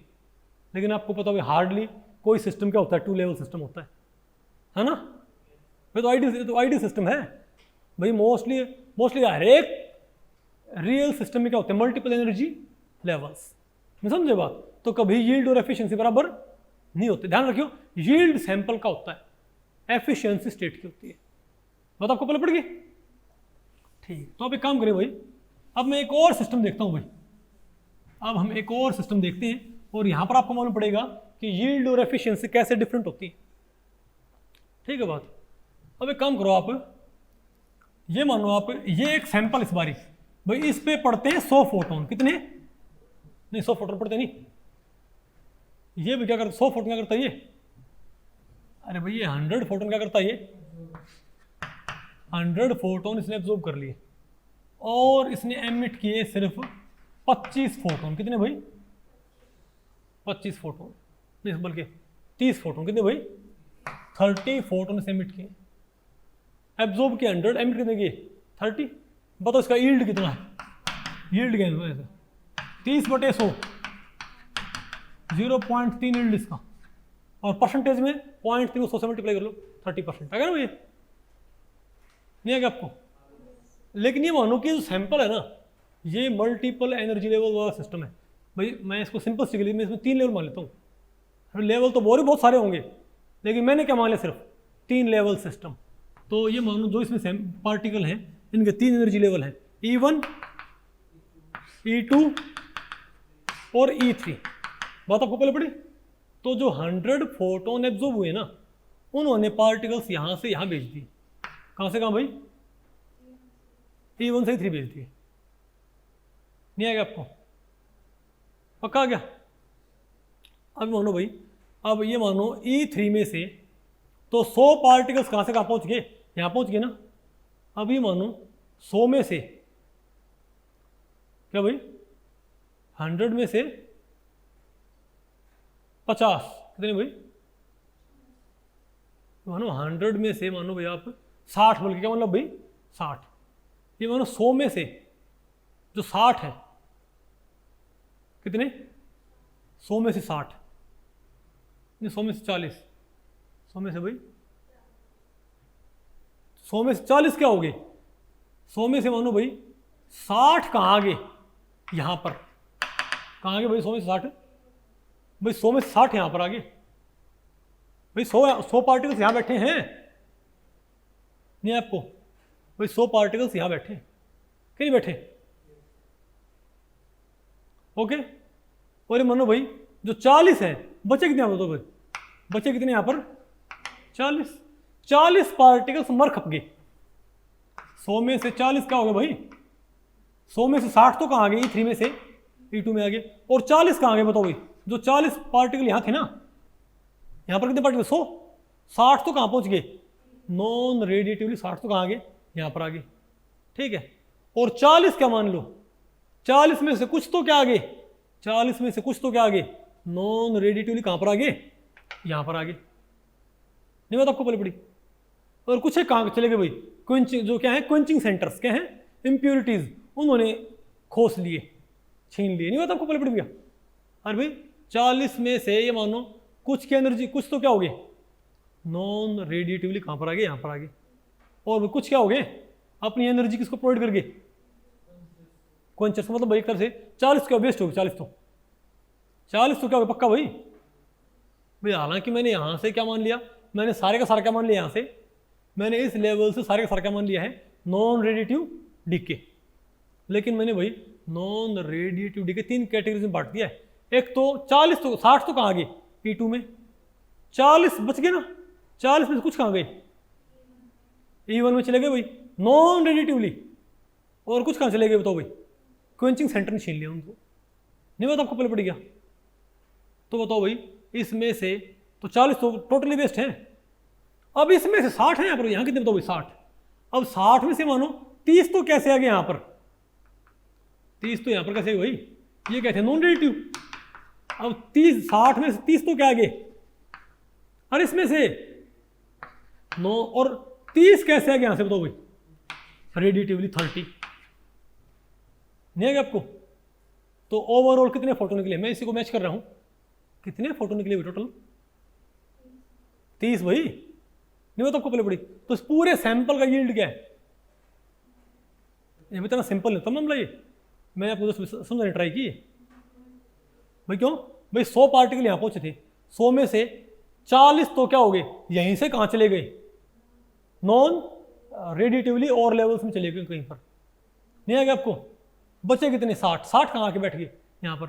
अब इन 60 में से 30 क्या आ गए नीचे रेडिटिवली, और 30 क्या आ गए नॉन रेडिटिवली, इजंट इट। तो भाई टोटल फोटोन कितने स्टार्टिंग में, टोटल निकले कितने 30, तो यील्ड क्या है अपने आप बताओ भाई, यील्ड होगा ना पूरा 30 भाई, क्या 30 यील्ड यहाँ पर जस्टिफाई हो गया भाई, 100 फोटोन एब्जॉर्ब हुए थे, 40 यहाँ वेस्ट हो गए, 30 यहाँ वेस्ट हो गए, 70 वेस्ट हो गए, निकले कितने टोटल, तो टोटल एब्जॉर्ब्ड तो 30/100 क्या आ गया 0.3 यील्ड आ गया। लेकिन एफिशिएंसी किसकी होती है, स्टेट की। अब कोई आपसे पूछ ले कि इस स्टेट की आप क्या बताओ एफिशिएंसी, सैंपल का तो यील्ड है, लेकिन इस स्टेट की आप क्या बताओ eta efficiency, what would it be. इससे कितने फोटोन निकले हैं 30, लेकिन ये कितने फोटोन एमिट कर सकती थी, इसमें पॉपुलेशन 60 थी, तो हम क्या बोलेंगे 30/60, क्या है बताइए भाई 1/2 0.5, बात आपको पहले पड़ी। यानी सैंपल का यील्ड तो क्या है इसका 30%, लेकिन स्टेट की एफिशिएंसी क्या है 50%। मतलब भाई इसमें जितने पार्टिकल्स होते हैं उनके आधे पार्टिकल्स कैसे भेज देगी रेडिटिवली, नहीं बात आपको पहले पड़ गया। तो मालूम पड़ा आपको डिफरेंस, आपको मालूम पड़ गया यील्ड में और एफिशिएंसी में डिफरेंस क्या होता है। लेकिन भाई मैं आपको बताऊं एग्जामिनर यील्ड के ऊपर क्वेश्चन नहीं आते, मतलब बहुत रेयर कोई आ जाए क्वेश्चन भाई यील्ड के ऊपर। यील्ड पे क्वेश्चन क्या आएगा, आपको ये बताएंगे भाई इतने एब्जॉर्ब हुए इतने निकले, तो भाग तो करना है, तो बहुत सिंपल हो जाएगा भाई, ठीक है बात। तो क्वेश्चन किस पे आता है एफिशिएंसी, किस पे आता है क्वेश्चन भाई एफिशिएंसी। लेकिन भाई क्योंकि मामला बहुत भाई ये ये भाई जो डिस्टिंक्शन है, ज़्यादातर टीचर्स को ये बात मालूम भाई, रियलिटी है ज़्यादातर टीचर्स को बात मालूम नहीं होती भाई, ज़्यादातर टीचर्स को ये इवन रिसर्चर्स को, मैं खुद रिसर्च में इन्वॉल्व रहा हूँ भाई, ठीक है। जब मैं खुद पेपर पढ़ा करता तो मैंने खुद बहुत सारे पेपर देख के 90% पेपर वो होते थे जहाँ पर यील्ड लिख के क्या बोला करते एफिशिएंसी, नहीं बात आपको पहले पड़ी, सॉरी एफिशिएंसी होती है और बोलते क्या उसको यील्ड रिसर्चर्स में। तो इवन रिसर्चर्स और टीचर्स को भाई इसमें डिस्टिंक्शन मालूम नहीं होता, ठीक है। इनको भाई वो आपस में अदल बदल के इस्तेमाल करते रहते हैं, लेकिन आपको डिफरेंस मालूम पड़ गई, ठीक है। अब आप मुझे बताओ, तो इसीलिए भाई एग्जामिनर क्या बोले क्वेश्चन, जब वो क्या बोलेगा वो यील्ड, तो आप समझिए वो किसकी बात कर रहे हैं। और आप कंफर्म कर सकते हो स्टेटमेंट से, अगर स्टेटमेंट में क्या दे रखे हो लाइफ टाइम्स, क्या दे रखे हो भाई लाइफ टाइम्स, रेट कॉन्स्टेंट्स, पक्की बात क्या है ये एफिशिएंसी है, इसको ये भाई गलती से क्या बोल रहे हैं यील्ड, नहीं आएगा आपको। तो अब हम बताएंगे आपको कि तो यील्ड और एफिशिएंसी आपको निकल आएगी कि नहीं आया, अरे बोलो भाई। तो अब आपको बता, अब यहाँ से आपको नहीं कुछ और टर्म आपने पढ़नी पड़ेगी भाई, अब यहाँ से आपने कुछ और टर्म पढ़नी पड़ेगी।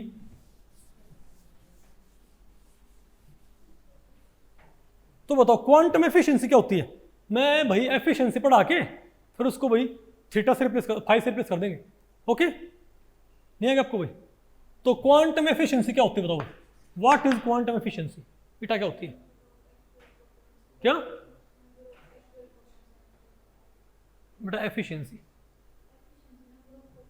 Number of photons emitted radiatively, क्या number of photons emitted radiatively, ये होगा ना, यानी कि के आर,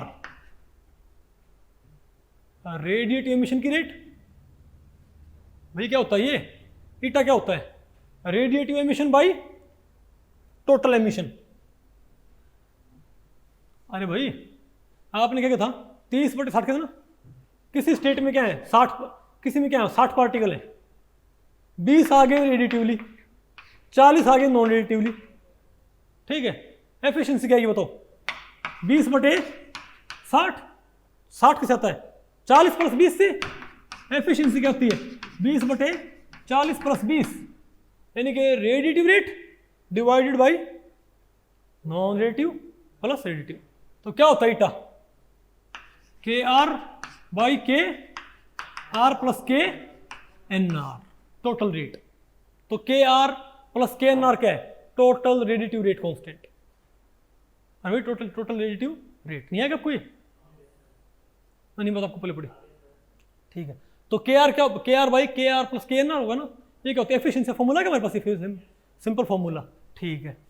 अब मैं आपसे एक बात पूछूं भाई, मैं आपसे एक बात पूछूं कि आप ये बताओ, ये क्या है, रेडिएटिव रेट है ना, क्या है रेडिएटिव रेट। अगर किसी की रेट ज्यादा, अगर डीके की रेट क्या हो ज्यादा, अगर डीके की रेट क्या हो गई ज्यादा, तो लाइफ टाइम क्या होता है, किसी स्टेट से डीके की रेट ज्यादा हो तो लाइफ टाइम का इसका उल्टा होगा ना भाई। तो मैं कह सकता हूं कि इसका उल्टा क्या होता है बताओ, लाइफ टाइम। तो ये जो के आर होता है क्या होता है, रेडिएटिव रेट का उल्टा क्या होगा बताओ भाई, रेडिएटिव लाइफ, इसको बोलते हैं टाउ आर, क्या बोलते हैं इसको भाई, टाउ आर। तो क्या है भाई, तो 1/KR क्या हो गया, रेडिएटिव, जितना रेट ज्यादा होगा रेडिएटिव, जितना कोई रेट क्या होता है ज्यादा, जितना डीके रेट क्या होता है ज्यादा, उतना लाइफ टाइम क्या होता है कम। पार्थ मालूम पड़े आपको, बोलो भाई, तुम क्या बोलेंगे, radiative life time is equal to 1/KR। अब 1/KR प्लस KNR क्या है, एक्चुअल भाई क्या है, टोटल रेट, टोटल ये क्या भाई, टोटल डीके रेट कौन सी है, टोटल डीके रेट क्या है, KR प्लस KNR। तो इसका उल्टा क्या होगा, टोटल मतलब असली डीके टाइम। अब टाउ में बोल दो इसको, नहीं आया क्या आपको, KR प्लस KNR क्या जाएगा भाई, सिंपल सी बात है। ये तो क्या है भाई, रेट का उल्टा क्या होता है लाइफ टाइम, रेट का उल्टा क्या होगा लाइफ टाइम। तो रेडिएटिव रेट का उल्टा क्या होगा, रेडिएटिव लाइफ टाइम, और टोटल रेट का उल्टा क्या होगा, टोटल लाइफ टाइम। एक्चुअल में रेट क्या होती है डीके की, दोनों मिलकर आती है भाई, डीके की यहां से डीके की एक्चुअल रेट क्या होती है, दोनों रेट जोड़ के, दोनों रेट जोड़ के, इजंट इट। तो हम क्या बोलेंगे, अगर एक्चुअल रेट के दोनों रेट जोड़ के भाई, तो एक्चुअल लाइफ टाइम भी क्या होगा, दोनों रेट के सम का रेसिप्रोकल टाउ है, नहीं आएगा। तो ये क्या है, मेजर्ड लाइफ टाइम, ये क्या है रेडिएटिव लाइफ टाइम। नहीं आया आपको ये, नो नहीं आया, ओके। तो भाई ये सारे फॉर्मूला इनके ऊपर नहीं है, इनके ऊपर भाई दुनिया भर क्वेश्चन आते हैं नेट के अंदर। तो ईटा क्या होता है, ये होता है हमारे पास, ठीक है। अब आप मुझे बताओ भाई, तो टाउ, तो के आर का उल्टा क्या होता है, टाउ आर, और के आर प्लस के एन आर का उल्टा क्या होता है, टाउ एम। ये क्या है, मेजर्ड लाइफ टाइम, जो आप बाकायदा इंस्ट्रूमेंट्स मेजर करते हो। ये क्या है, टाउ मतलब क्या है, एक्चुअल लाइफ टाइम। क्या ये एक्चुअल, क्योंकि एक्चुअल में भाई क्या एक्साइटेड स्टेट से सिर्फ रेडिएटिव क्या होता, क्या नहीं, दोनों क्या होते हैं, radiative as well as non radiative. तो ज्यादा कौन सी रेट होती है, रेडिएटिव ज्यादा होगी कि ये ज्यादा होगी बताओ भाई, अरे भाई रेडिएटिव रेट ज्यादा होगी क्या, रेडिएटिव के ज्यादा रेट का होगा कि टोटल रेट, बताओ भाई। यहां पर 60 पार्टिकल हैं, 20 आगे रेडिएटिवली, 40 आगे नॉन रेडिएटिवली, तो 20 बड़ा होता है कि 60 बड़ा होता है। तो भाई टोटल रेट हमेशा क्या होगी, ज्यादा होगी ना, रेडिएटिव रेट कम होती है, radiative plus non radiative rate हमेशा क्या होती है, ज़्यादा। तो के आर के मुकाबले के आर प्लस के एन आर क्या होगा, ज़्यादा होगा भाई।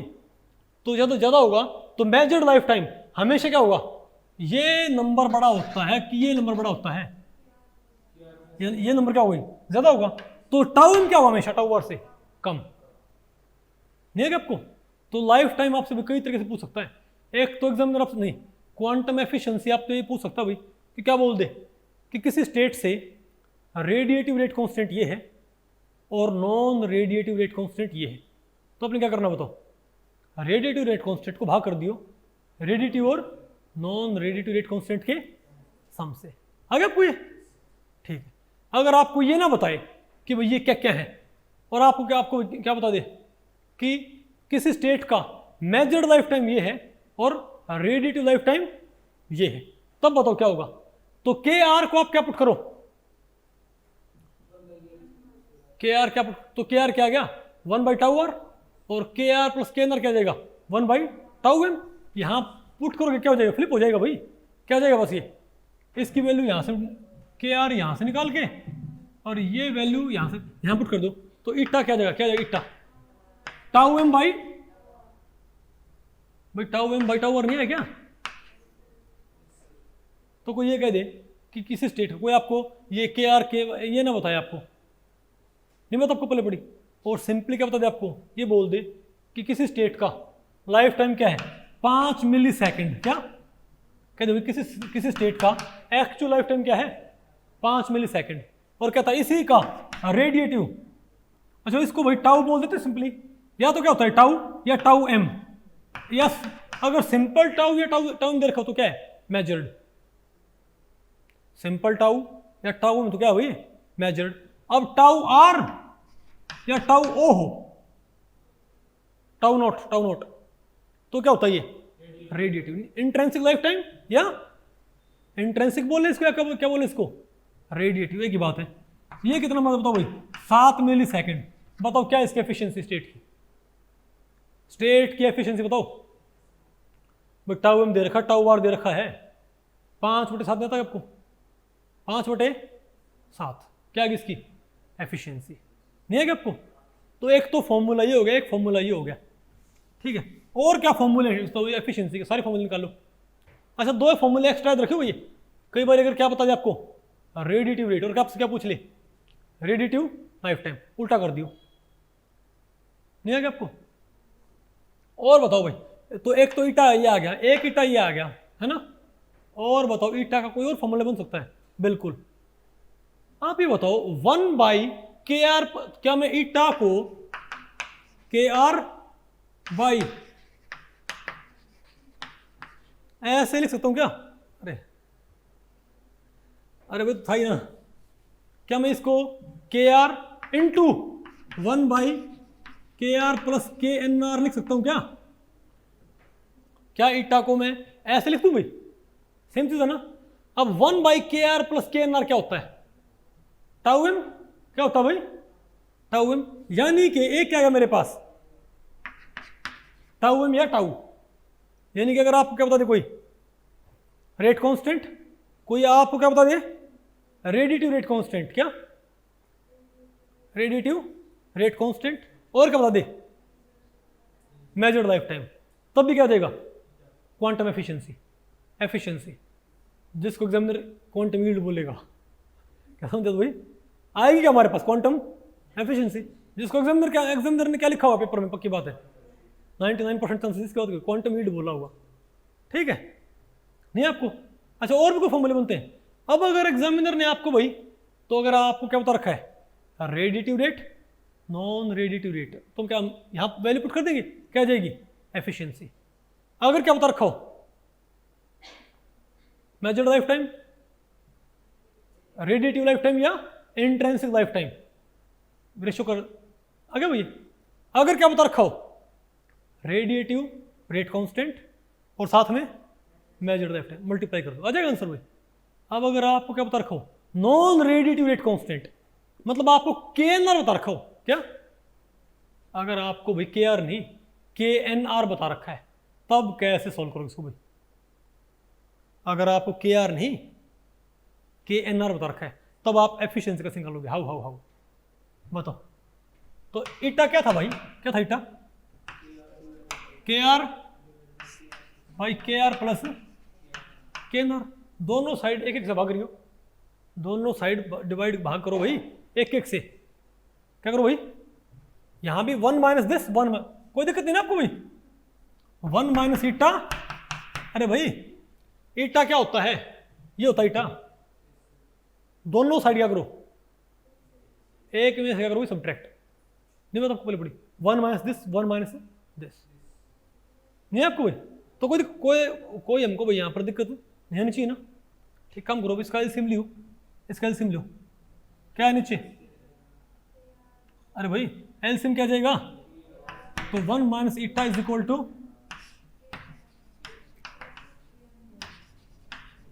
ऊपर क्या आ गया, K R plus K minus के आर। तो के आर से के आर कैंसल, क्या हमारे पास के एन आर। तो मेरे पास आ गया, बताओ भाई क्या? अब 1 माइनस ईटा ऐसे लिखो, 1 minus eta is equal to K N R, ऊपर क्या है के एन आर, और 1 बाई के आर प्लस के एन आर क्या होता है? 1 बाई के आर प्लस के टाउ एम क्या होता है भाई? यानी अगर आपने टाउ एम को किससे मल्टीप्लाई किया है? के आर से, तो एफिशिएंसी आती है। लेकिन आपने टाउ एम को किससे मल्टीप्लाई कर दिया? के एन आर से, तो क्या आएगा? एफिशिएंसी ना। 1 माइनस एफिशिएंसी क्या आएगा भाई? यानी फिर एफिशिएंसी कैसे आएगी बताओ भाई? तो ईटा यहां फेंक दो और इसको नहीं है आपको भाई, मतलब आपके आएगा क्या? अरे भाई के आर प्लस, तो हमारे पास फॉर्मूला क्या बन गया? 1 माइनस, तो क्या फॉर्मूला क्या गया? 1 माइनस के r into k N r into tau m is equal to eta आ गया। नहीं है क्या आपको? अरे बोलो भाई, तो मेरे ख्याल से आपको पहले पड़ गया इस में कि नहीं आपको ये? तो ऐसे आप, ये दुनिया भर क्वेश्चन है। अच्छा और बताओ, आप यहां से और भी कुछ आप इस ईटा वाले फॉर्मूले से, क्या इस ईटा वाले फॉर्मूले से हम नॉन रेडिटिव निकाल सकते हैं क्या? क्या के एन आर क्या हम मालूम कर सकते हैं क्या? बिल्कुल। क्या भाई कैसे बताओ? बस सिंपल बात है, अगर हमें क्या पता है मेजर्ड लाइफ टाइम, क्या भाई अगर आपको क्या पता है 1 पता आपको, और क्या पता आपको? Efficiency, isn't it? अगर आपको एफिशिएंसी पता है तो हमारे पास क्या जाएगा बताओ भाई? आप यहां से के एन आर मालूम नहीं कर सकते क्या? वो क्या हो जाएगी? रेट ऑफ, नहीं है ना आपको ये? अरे बोलो भाई बाकी। अरे एफिशिएंसी भी इसे भी, और आप इससे भी निकाल सकते हो के एन आर से। किससे?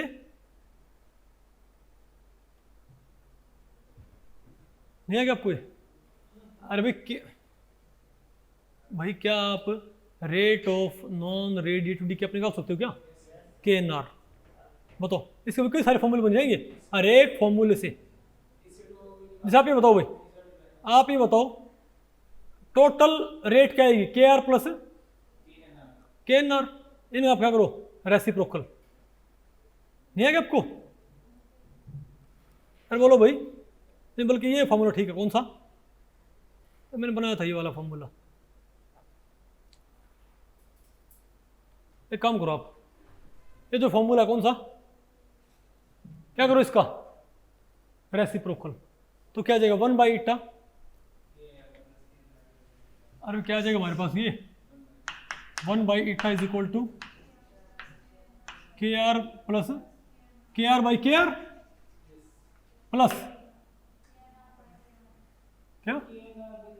अरे नहीं के आर बाई, अरे इसको मैं फ्लिप कर दिया, तो K R by K are और के एन आर बाई के N R by K R. तो क्या हो गया? 1 हो गया ना हमारे पास। अब बताओ भाई, अगर आप अब क्या बोलते हैं 1 के आर क्या होता है? 1 बाई टाउ, टाउ वो भाई। तो के एन आर क्या होगा? 1 बाई क्या? अरे भाई के आर है, लेकिन मैंने पुट क्या करना है? के आर क्या पुट कर दो? 1 बाई टाउ। अरे भैया हाँ नीचे क्या क्या रहा है, तो 1/k क्या है हमारे पास, अरे 1/k क्या है हमारे पास, ऊपर क्या भाई टाउ आ गया ना, तो आपके पास भाई क्या बोलते हैं टाउ भी है, मेजर्ड लाइफ टाइम, और क्या आपके पास एफिशिएंसी, हम क्या निकाल सकते हैं KNR, बात आपको पहले पड़ गई, तो यहाँ से कई सारे फॉर्मूले बनते हैं, इनको पढ़ लो आराम से भाई। ठीक है, और बताओ भाई, अब ये क्वेश्चन भाई नेट में आया हुआ है जून 2014 में भाई, बताओ क्या ये फ्लोरोसेंस लाइफ टाइम, एक सेकेंड,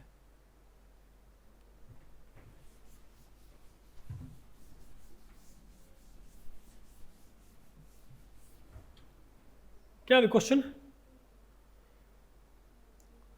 दिखाता है, fluorescence life time of A molecule in solution is 5 into 10⁻⁻⁹, ये कहता भाई फ्लोरोसेंस लाइफ टाइम क्या है, टाउ कितना है, टाउ ये टाउ है, ये ऑब्जर्व लाइफ टाइम भाई क्या है 5 इंटू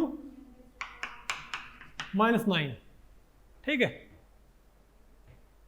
टाउ इसने क्या बोला है 5 इंटू 10⁻⁹, ठीक है, और क्या बताओ सेकंड, क्या भैया सेकंड है, ठीक है, ओके, अब भाई हाँ क्या बात होगी प्रवीण, तो आप मुझे तो भाई ये कहता है कि sum of all non radiative rate constants, मतलब टोटल KNR क्या है, टोटल KNR क्या हमारे पास भाई कितना है, तो भाई टोटल KNR तो मेरे पास क्या है टोटल KNR मेरे पास क्या आ गया 1.2 इंटू 10⁻⁻, क्या था भाई 8 पर सेकंड, 8 पर सेकंड, नहीं आ गया आपको, तो मेरे पास क्या भाई, तो आपसे पूछ लिया भाई, मैं आपको बताऊं भाई ये जो भाई क्वेश्चन आया था ना, तो काफ़ी सारे बच्चे बोले कि सर हमने तो केस करना है CSIR पे, क्योंकि CSIR ने इसका आंसर देखा था क्या, बोलो भाई ये 0.4, और सब इसका आंसर क्या निकाल रहे थे 0.6, नहीं बात आपको पहले पड़ी भाई, मेरे सुनने में बात आई थी उस टाइम पे, ठीक है, कोई बच्चे भाई बोले कि इस पर तो भाई क्या बोलते हैं दिल्ली में कहीं उन्होंने केस कर रखा है इस बात के ऊपर, किसका आंसर क्या होना चाहिए 0.6, देखो ये कन्फ्यूजन कितना भयंकर होता है भाई, ठीक है भाई, मेरे कई स्टूडेंट्स उस टाइम पे वो बोले कि सर ये दिल्ली में कई इसके ऊपर क्या कर रखा है केस कर रखा है CSIR के ऊपर, कि उनका आंसर क्या रहा है 0.6, और CSIR की में क्या है 0.4, तो 0.6 कैसे आया भाई, क्योंकि एक चीज़ सबको याद होती है कि क्वांटम, और पहली बात तो इसने बोला क्या है, पहली बात तो क्वेश्चन गलत है, ये गलत कैसे बताओ भाई, पहली बात तो ये क्वांटम यील्ड नहीं होता भाई कभी क्वांटम एफिशिएंसी होती है, समझे बात, बताओ ना आपको इस चीज़ का भाई, तो क्वांटम यील्ड क्या होगा, तो समझे मैंने क्यों बोला क्वांटम, यानी कि ये बात कर लाइफ टाइम की, सैंपल की बात नहीं कर रही, मतलब होना हो ये क्या कर रहा है क्वांटम एफिशिएंसी बोल रहा है, लेकिन इसे मतलब इसका ये क्वांटम एफिशिएंसी क्वांटम यील्ड बोल रहा है, हमको क्या सुनाई दे रहा है लेकिन क्वांटम एफिशिएंसी, ठीक है, तो हमको पता है क्वांटम एफिशिएंसी जो होती है वो क्या होती है, बताओ भाई कितना भाई, नहीं वो तो होती है, अरे लाइफ टाइम दे रखा हो और कांस्टेंट, तो हमको पता भाई K इंटू टाउ, पता होगा ना आपको K इंटू होता है, सबने क्या पढ़ा K इंटू टाउ क्या होता है क्वांटम एफिशिएंसी, लेकिन ध्यान रखो भाई, तो सबने क्या सोचा कि ये तो क्या है K और ये क्या है टाउ, मल्टीप्लाई करियो 12 पंजे 60, कितना है बताओ भाई 6 इंटू बोलो भाई 10 की पावर -1 क्या आ गया 0.6, तो उनको लगा भाई हमारा आंसर बिल्कुल क्या है, ठीक है भाई, क्योंकि तो सिंपली मल्टीप्लाई कर दो K को और टाउ को, समझे बात, फिर भाई मैंने बताया कि भाई इसका केस करना कोई फायदा नहीं है, समझे बात, क्योंकि भाई CSIR का आंसर क्या बिल्कुल ठीक, कैसे भाई ये जो K होता है ये क्या होता है, ये टाउ तो टाउ में होता है प्रिसाइजली बात करें, और ये क्या होता है KR होता है भाई, KNR क्या होता है, लेकिन इसने क्या प्रोवाइड कर KR, इसने प्रोवाइड KNR प्रोवाइड किया भाई, समझे बात, यानी कि हमारे पास अगर आप के एन आर को मल्टीप्लाई करते हो टाउ एम से, तो आपके पास 1 माइनस ईटा आता है, ना कि ईटा। नहीं बात आपको पड़ी जिसको ये फाई बोल रहा है क्वांटम यील्ड भाई, नहीं आएगा आपको? तो 1 माइनस ईटा क्या आएगा हमारे पास? 1 माइनस ईटा क्या होता है? तो K r into tau M क्या होता है? ईटा। और के एन आर इंटू एम क्या होता है? 1 माइनस ईटा। तो यहां पर क्या है? के एन आर। तो मेरे पास क्या आएगा? 1 minus eta is equal to K R कितना 1.2 into 10 raise to the power 8 into 10 की पावर माइनस 9। क्या है बताओ? तो 1 माइनस ईटा क्या आ गया? 0.6 ईटा। अब ईटा साइड फेंक दो, 0.6 साइड ले आओ, ईटा वहां ले जाओ, ये यहां, तो क्या है ईटा? 0.4। नहीं है क्या आपको? तो भाई ऐसे ये रेट कांस्टेंट और देख के ऐसे नहीं है, तो क्या बोलते हैं भाई, ज़्यादा राजी नहीं होना है, पहले देख लियो वो के आर है कि के एन आर क्या दे रखा है, ठीक है। तो भाई इस लेक्चर में इतना ही। अगर इस लेक्चर के बारे में आपके कुछ प्रश्न या सुझाव हैं तो आप मुझे नीचे कमेंट सेक्शन में पूछ सकते हैं, मैं उनके उत्तर देने की पूरी कोशिश करूँगा। तो भी ठीक है, मिलते हैं अगले लेक्चर में, तब तक के लिए नमस्ते।